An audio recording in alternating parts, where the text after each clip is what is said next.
kí ló dé tó sọra rẹ dògún jì mí ìwọ ọmọ mùsùlùmí kí ló dé tó sọra rẹ di lálùdé kí ló dé tó sọra rẹ di abìjà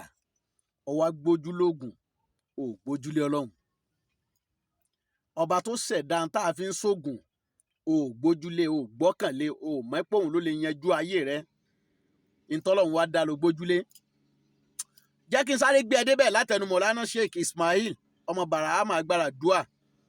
eléyìí ní Nafila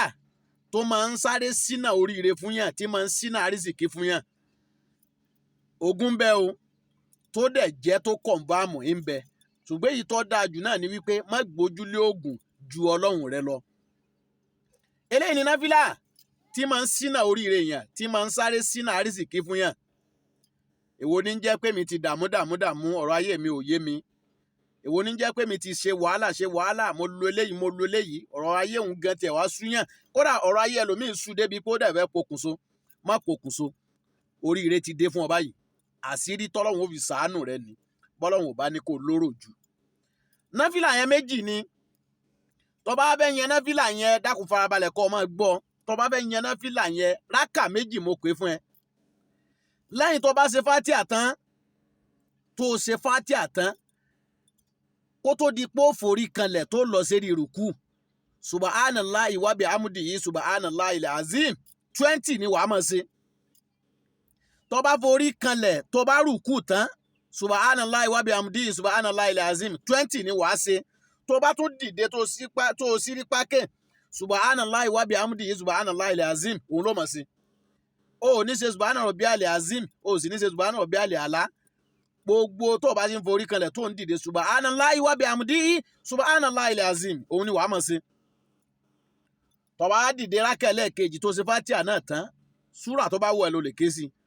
tó bá tún forí kanlẹ̀ tó bá tún rùkú subhanallahi wa bihamdihi 20 náà ló tún ṣe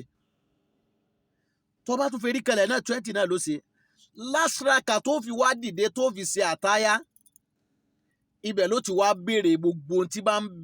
bá ń bà ọ́nú jẹ́ ibẹ̀ ni wàá ti tọrọ lọ́dọ̀ Ọlọ́run gbogbo tó fẹ́ kọ́ Ọlọ́run ṣe ibẹ̀ ló ti tọrọ. Nafila yẹn wá nìyí ìjọ́ méje là máa fi yàn kó tó di ìjọ́ méje yẹn wallahi wa rabbul Kaaba yín fi Ọlọ́run fi ọlọ́kàn balẹ̀